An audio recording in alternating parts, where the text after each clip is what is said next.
body is a cage that keeps me from dancing with the one I love. Our world is dying. Fate has brought you here, John Carter. My mind holds the key. You may be the only one who can save us. My man JC, boy. That boy can jump. Jesus Christ. John Carter, man. Yeah. Jimmy Carter. I did not put that together. Even when they put the giant JC on the screen, Yeah. in case I missed it. I would love to see Jimmy Carter Mars. Jimmy Carter. I'm Agile again. No, you know. He'd have to fight his own drunken brother. I'm sure it'd be just as interesting as this movie. Probably more, because I was about to say that boy can jump, and that's about all he can do. Yeah. I mean, this movie centers on a man during the Civil War period. Just post-Civil War. Yeah, Yeah. And so this is a guy in that period who gets taken to Mars, becomes a superhero there because he can jump and he has a lot of agility and strength. But for a guy who's pretty much a Superman on another planet, he should get his ass kicked about every 5 minutes. Seriously, well, he has not learned the secret here. It's all right. So he does have added strength and agility and all that because the idea is that he's a guy used to Earth gravity and moves to Mars, and so on Mars he would appear to be really, really strong because If you he's saw this fighting movie with much Superman, heavier. he'd stand up and go like, "See, that's right. That's what I've been telling y'all." But he's not Superman strong. No. Although you would think from the level of the jumps. I know, right? He jumps like 3 miles. It's one of those like it's one thing to defy gravity. It's another to defy the impact of hitting the ground. Yeah, again. Well, the thing that didn't make any sense to me at all, as far as how they portrayed this power, is like, okay, yeah, first you see him do his goofy jumping, and you see a scene where the guy punches a Martian and kills him with one punch. Right.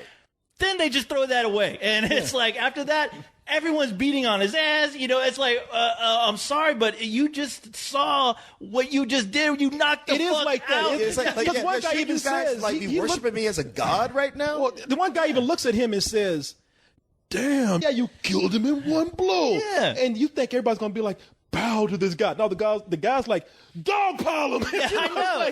And after that, it's like the guy can't fucking punch to save his life anymore. Well, And the you're thing like, is, really? it's whatever the script requires, because sometimes he can only jump like maybe 20 feet. Other times, you see that thing way in the horizon, I'm going to jump on it from one jump. The best part of the movie is the opening where he's just on Earth being a guy. He's a badass. I mean, he is a guy who can fight and take out 6 guys at one time and not even break a sweat. He just knows what to do. So when he gets there and he suddenly has superpowers, you'd think he'd be like, all right, fuck you, Martians. I'm going to take you all out. But no, it doesn't seem to work like Yeah, that. the powers almost kind of ruin that badass that we saw earlier. It's like, okay, I appreciate there's a little bit of a learning curve figuring out how to jump and stuff, even though they don't take much advantage of that at all. Oh, yeah. But yeah, I was like, it was just like he was succeeded through the vagaries of the script, not through his own competence. Right. Yeah. In this movie, you have Taylor Kitsch. How you say that? Quiche. Quiche. That's what I'm calling Taylor him. Quiche Lorraine. No, he's a. It's Timothy Oliphant without lots of acting ability. Yeah, he's a title character. People, here. people John- know him as Gambit from the Wolverine That's movie. it. That's what I was trying to think of. Yeah, he Or was, people who watch that show Friday Night Lights, Nobody which I watched that hear is show. I hear it's quite good. you have him as a title character here, and he does play a guy on Earth, as we just mentioned. True badass. In his quest for gold, he just happens across a portal that teleports him to Mars. It's there that he finds 2 warring factions of people who are just going at it with each other. In the middle of it, a princess, her future is at stake. The princess played by Lynn Collins. On the sidelines, you have these big green creatures, which they had to name the movie. I'm just going to call them Martians because that's easy to say. I'll call him Jiminy Crickets. Yeah, Jiminy, the land of the Jiminy Crickets, locusts, praying mantis people, and they don't really have anything to do with either fight. They just kind of wait for these people just kind of wipe themselves out and say, yeah, They're like the Aborigines of Mars in a way. They're like, okay, we just kind of hide out and let these guys blow each other up, and we'll stick to the old ways. But when they're the Indians. Yeah, pretty much of that. Yeah, and I think that's why they want you to see so much of what's happening on Earth, because on Earth you have, of course, the armies and who are at war with the Indians. But when John Carter gets to Mars, he sees sort of the same thing, but with just a different form of people. And because he is this person who's just from a different world, he just somehow, whether you're trying to be in this fight or not, he brings all of them together in some sort of fate or another. Because you have people like Dominic West and Ciarán Hinds, who are the leaders of the tribes in this movie, and they're treating this like Shakespeare or something. They are very good in their roles. And I thought Dominic West was awful. I thought he was just a little bit better than he was in The Punisher. Really? Yeah. I liked him. I mean, maybe it's a long time since I've seen him with a British accent, but I liked him in the movie. I like the actors that you have in there. What I like better than your human actors, though, I mean, mainly because the human actors it looked like a toga party in space. Yeah, that's what I'm saying. They're space Romans. Yeah. We've seen it before. With Come on. hentai tattoos on them. I mean, I just that look didn't. Not hentai. You mean Henna. Hentai, yeah, hentai is that Japanese shit. Isn't it? That would be tentacle rape porn. It's a little different. So I like hentai tattoos. Man, that tells you how desperate I was for some action in this movie right I think here. But co-hosts has some of those. But more than your human actors, I really like just in voice the actors that they got to speak for the Martian characters, the CG Martian characters, which were like Samantha Morton, Willem Dafoe, and Willem Thomas Dafoe was great. Yeah, Thomas Hayden Church. Like I said in our trailer talk, those were the true heart of the film. Those were the ones to seem to have the most emotion in the movie, the ones who seem to have the biggest conflict, even within themselves. Well, because they had the most foreign shit going on that you were like, oh, how does shit work with this tribe? It's actually kind of interesting watching the mechanics whenever they're with them. Unfortunately, they really don't spend much time with them. No, they keep don't. hanging out with a boring ass, like a hentai tattooed. Dude, if that had been how they looked, it would have been a better movie. That would have been cool, Just Dominic saying West. right now. Look at my rape porn tattoo. But damn, how long did it take to do that, man? But you're right. That was great to go within that culture, because it felt like that's when it felt like, man. Because you're right, you don't feel like you're on an alien planet. You feel like in the middle of, like you say, El Paso. When you're with that culture and you're hanging out there, it's like, man, you start to feel like this is another world now. And I feel like I'm kind of learning something here. I haven't read these books that this is based on. It's a 100-year-old book. Edgar Rice Burroughs wrote a series of books of this character who's gone to Mars, and we even Cyrus mentioned in our trailer talk that this seems like ripe material to make a new franchise out of. Disney's looking for a new Pirates of the Caribbean. It's a series, a fantasy series that stayed in print for 100 years. And I'm gotta say Actually, something. I could tell you why it's not a great, a series that's right for doing a franchise of. Because so many things we've seen, the reason this movie is boring is because we've seen all this before, because we've seen so many movies that have borrowed from this. This You're is like that absolutely right. original Well, that's what I was text. gonna say. A And lot of people- everybody else has used this already. The common thing that's being said right now, things like Flash Gordon, John Carter, Doc Savage, things like that, you wouldn't have Star Wars if it weren't for that. You wouldn't have all the sci-fi that we have today. And the thing is, we probably wouldn't. But unfortunately, we've seen Star Wars kind of do a version of this that I think is better. Now, I don't know. Somebody probably could have taken this and done a good job with it, but I just think that it's very dull. It's one of those movies that doesn't have a good balance for me. You go to another world, and they're more interested in laying down the language that they've made up and showing you the culture that's there, instead of really getting into some action. And they try to do it in this movie. I'm not going to say they didn't. It's just, I don't know. I don't know if it's because it's a 100-year-old story that's outdated and we've seen this all before, or if they just couldn't find a right balance for this movie. It's a combination of both, because, like I say, I give it respect for being the first thing, and everybody, borrowed from that. But, you're a filmmaker, you have to respect a lot of this has been done to death, so we got to come up with something new. Or, I always want somebody to flesh out the world, but this is not the time for that. What they should have done was adapted 2 or 3 of the books all in one story. Yeah. Because what this is, it's a very, very simple story stretched out over the 2 hours, and it's just like, guys, you got to give me more, because And you you can't can't even. I haven't seen. Most of it is just long, stretched out sequences where nothing is fucking happening except like, hey, it's Mars. Look, it's more Mars. Well, now to be fair, if you're gonna say it, do it correctly. This is Barsoom.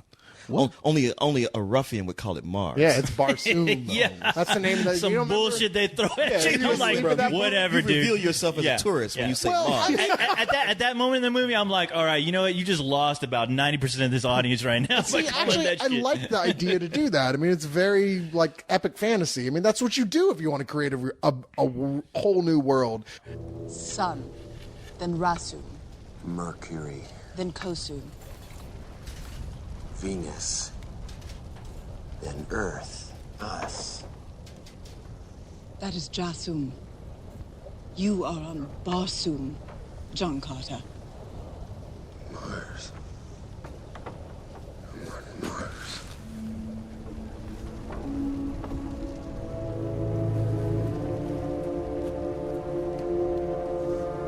Good God. I'm on Mars. So, now home is Jasum. And you came on one of your sailing ships across millions of carats of empty space. No. Not like that. Go on. Shock me. How? But my biggest problem is like, why is all this war going on to begin with? What are they really fighting for? This fucking planet filled with dirt? I Yeah. mean, what is the goal? That's some valuable dirt, man. Why does John Carter care? Dude, if you take- why do the fucking Jiminy Crickets guy care about what's going on? I mean, there was nothing in there to grab onto as to why you should feel invested in this world they created and the circumstances involved. Especially Mark Strong, who I would have to say is the strongest character in there. Really? But, So to speak. But he was, and I say that because he was the only one who seemed like he was trying to play a villain, even though he was the Phantom Menace. I don't see that at all. I It's just actually boring. thought he was one of the weakest things in the movie. I mean, it was like he was like one Really? of the Guardians left over from Green Lantern that Yeah. somehow appeared in this. But I didn't you know, see that I way. mean, he was. The only thing that was interesting about him was that there was a mystery that you knew there was. That you like, well, if they ever reveal this, I wonder if it's something, but they don't. Yeah. He barely pops in. He's gone for so long, and when he comes back, I was like, wow, I forgot he was. Well, he was the don't one give who a had. shit, He was the yeah. only one I thought that had any kind of screen presence. I Period. would- They're not giving you an interesting enough hero. They're not, and the actor that they chose, he wasn't all that interesting. You know, he really didn't really pop out as somebody you want to root for or somebody that you really care you care about. I would mostly agree with you, except that I thought John Carter was interesting in the beginning. Like what they showed with him on Earth, it was enough for me to pull me in because it was like not only was this guy a badass, but you know what? He had this family that was taken from him, and now he was just wandering. He was sick of Earth. You know, the idea that he could go to Mars, and he didn't give a shit. I like that. He was like, they were like, we got this war going on. You got to help us. He's like, I don't give a fuck you. My see- family died. I care about that. Now, what bothered me was that here was a guy. The thing that was interesting about him was that he mourned this wife that he truly loved and his family that was gone. Then later, he falls in love with this princess for no other reason other than the fact that I can tell is that she was really hot, or the only hot chick on this planet. All would be That's fair why, for a and, guy. and that's not why that you weird. stop caring. Well, Leon, to answer that, I'd be like, yeah, I do understand that his wife is gone, and it's maybe it might be hard to recover from that.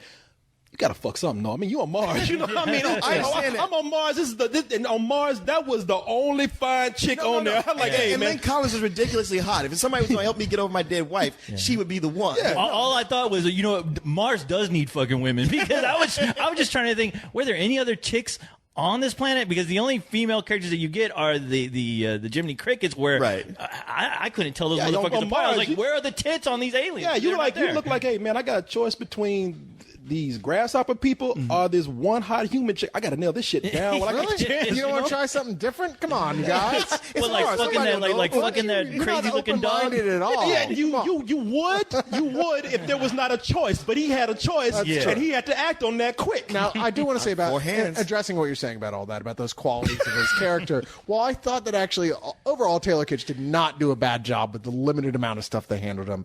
He has some charisma. I am not convinced to what degree it Sure. exists, but it is there. I'm not bored with him.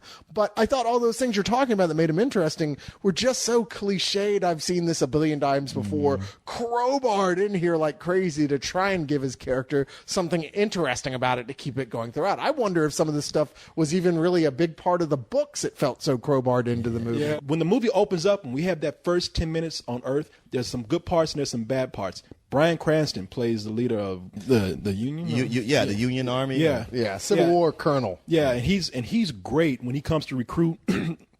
And I agree, this is when John Carter's most interesting. When he comes to recruit John Carter into fighting the Indians, and John Carter's like, fuck them Indians, man. You know what? Fuck you. That's his attitude. and it's a hilarious part where they keep locking him up, and he just won't stop fighting. Oh, that's And- really funny sequence. and that's it's what gave such a me- strong start to the movie. Oh, yeah. And Bryan It's so, Cranston. it's so good that I forgot about it. I mean, Yeah, no, and Bryan Cranston is hilarious. That's what the movie has a sense of humor. John Carter seems to have the most personality.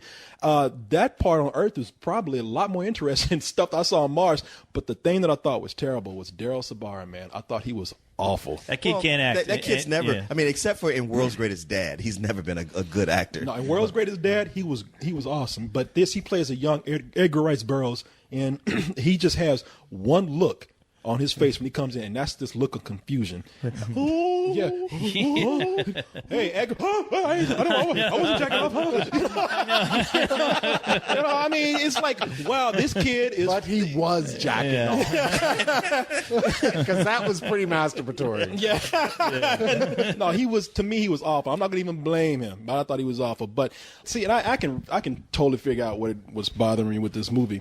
And I hate to say it because, well, some things are just because of the story itself. But as a movie, they repeat some things that I just see over and over and over in science fiction movies that I don't like. Problem number one. Why does every fucking villain throughout the galaxy have to have a British accent? I mean, goddamn, I mean, fuck those Star Wars movies. when they talked about colonization, they wouldn't colonize Mars. I'm like, y'all are some bad motherfuckers, man. But yeah, Not everywhere. Jean-Luc Picard, come on. Okay. I know you were confused at first, but he turned out to be a good guy. I'm sorry, Cyrus, I'm not that nerdy. But Yes, you are. Oh, how you know who he's talking about? because hey, it's Star Trek. I didn't say Star Trek. Come on, everybody knows Star Trek. Oh, so you are that nerdy. When they put Jean-Luc, okay, you want to know how I know? Because they put him in Family Guy. That's how I know. or American Dad or whatever it is. But no, yeah, I look at this, and when the movie opens up, your warring factions. You have some human characters, and you have the CG characters. Of course, all you human characters, and I'm not going to even say they're all villains, but your human characters in this, they all come out. We must fight to the end, brothers. And all that shit. And then you get down to the people who are the ruffians, the ghetto people of the planet. They all like, hey, yeah, we ain't getting involved in this shit. Ain't none of our business. And it's like, okay, I'm tired of seeing that. Either you have the good guys talk English, or you have the tribes talk English, but all the other people talk with a British accent. I do not like that. And it'd be really weird if they had some totally unpredictable, like they had a Boston accent or something. The bad guy on that alien planet. It's like, use guys. just for a change. I wouldn't mind seeing the Sopranos in space, man. I'm serious about that. At this point, Talks like I'm taking Latka anything. from Taxi. The other thing is, I understand. Thank you very much. I understand that you have to. It's a movie. The movie's already over 2 hours long, so or maybe it's right at 2 hours. You got to have some shortcut to explain certain things. It just doesn't appeal to me. When a guy gets on a planet and he's like, I can't understand what people are saying. What is this crazy language? And then somebody says, here, drink this language juice. You will understand everything after that. Wow, it works. Which is so funny because it's like the most laziest thing that they could explain. Where I'm like, you know what? Give me some of that fucking language juice because I don't know what the fuck. I know. I'm kind of like, when is Rosetta Stone gonna bottle that shit like that? Yeah, let me drink it. All of a sudden, I know Spanish. Yeah. Much has been made of this over the year. Much has been parodied about this. Even The Hitchhiker's Guide to the Galaxy did a parody about this ridiculous story elements in all science fiction. But, serious essays have even been written on it suggesting, look, what's the alternative? That we spend a half an hour discussing how they learn to speak all these languages. Fuck that. Just give them some language juice and let's get on with the actual fucking Let's see, story. we got, what's your flavor? Spanish, French? You really have every story you want to tell on a science fiction basis has to deal with this massive hurdle. Fuck that. If they want to get this lazy, I would rather prefer if the next time they do a movie like this, just whoever's coming from Earth, just have an alien slap that motherfucker so hard in the head that all of a sudden he's like, oh wow, I understand all this. You know language. what? I'd love to see one where they ask what flavor you want. I have that glass of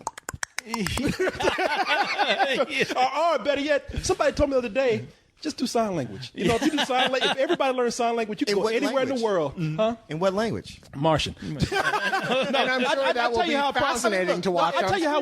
Before we go, I'll tell you how I probably would have liked to explain. I like. Now this is just personal. That's why I'm not. I know everybody's like, you're just rewriting the book. I am. I know, but that's why I'm not holding it against this movie too much. I like the explanation where maybe because they show some interference.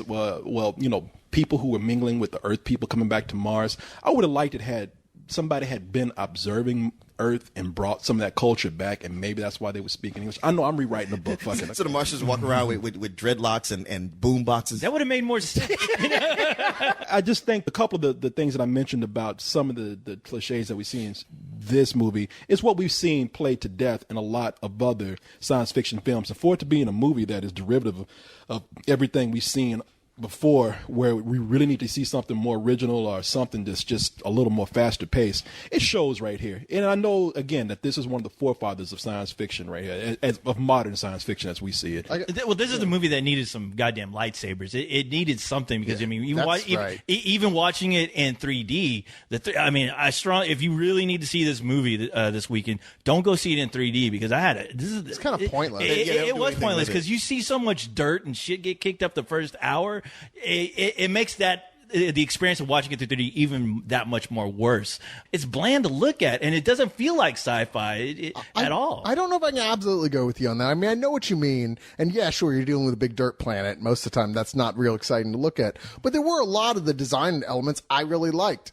Certainly not the main two bad guys, the two warring tribes, because they just went with that old cliched, let's just have them look like space Romans look for both of them. But I thought all the design of their airships was really fucking cool as shit. Like that. I liked it a lot. I liked the alien tribe, like the Aborigine Indian group. I thought they were pretty cool looking, and the CG looked good. There was this alien dog that he sort of inherits for that reasons little turd that aren't with clear. eyes. Yeah, but I liked him. I thought that dog was hysterical. He can run like at like the Flash type speeds, and that shit was cracking me up. I thought that was funny at first. And then I'm like, great, another comedy relief animal. This is like that weird monkey from. I'm gonna see that goddamn toy running around somewhere. Exactly. At some Are you point. kidding me? Yeah. I was grateful for that dog at points. He's like, you say, oh, another comic relief. I was like, thank God, because there ain't shit else going on through the middle 40 minutes of this film. I mean, literally, you've got an opening that's strong, and then nothing. For so long, you're like, is anything actually going to happen in this film? I tell you what's even worse about that, because you're absolutely right. But okay, one of the scenes you see in the trailer is where he's in the arena fighting the white gorillas, and the thing about that scene is that had it come in the middle of the movie where it needed that, it would have been fine. Yeah. But we're in the last throes of the action. We're in the third act. It's all right. The villains are coming. We have got to get back. We got to get ships. We got to go take them down. He gets back, and they're like, oh, before you do that, we got to throw you in the arena. And I'm like, who is pacing this thing? You don't stick the scene in right now. Because at that point, you feel like, wow, this movie is never going to end. I mean, because at that point, I was like, just, please end already. I know this is a series of books, but, I mean, this was a bad case of somebody trying to cram so much into one film that, by halfway through, you're bored. You're bored to tears. I thought they didn't cram enough in there. To me, if anything, there's not enough, and it's stretched out for too far. And what this movie could have used, you know what? They could have kept the things they did in there had it been written with a script that had more humor in it. That would have kept it going. Had it had cool stuff, lightsabers, that would have kept it interesting. Actually, you're right. It's the things they don't do that make you think about how tired and dull it is. I mean, it could have stayed a simple story, but if you can have a simple story, you got to pump it up with the cool shit. Yeah. And it doesn't have hardly any of the cool shit to keep it going. So, I mean, I have to ultimately give it a rental. I mean, maybe even a high rental. Listen, bottom line here, this movie I read, I'm not sure if this is true, cost upward $250 million to make. With all the marketing that we've seen, which has gone on for over a year, this film has to make close to $400 million to make its money back. Ain't gonna happen. And I just, from what I saw, this movie... Andrew Stanton's going to be back doing animation. Oh yeah, real fast. Yeah, and you never can tell with like international, because sometimes some other country that's big enough That's can true. grab onto shit that we hated. it could. Domestically, I just don't think it's going to make it. Andrew Stanton, it's a Pixar director. Yeah. Right? Yeah, and I know that they said, when they said Brad Bird, when Brad Bird did so well, they're like, hey, Brad, you got some other friends who do animation that come in and direct some live action shit. Man, my buddy Andrew, man, he come in and do this, and I just not the right material, I don't think.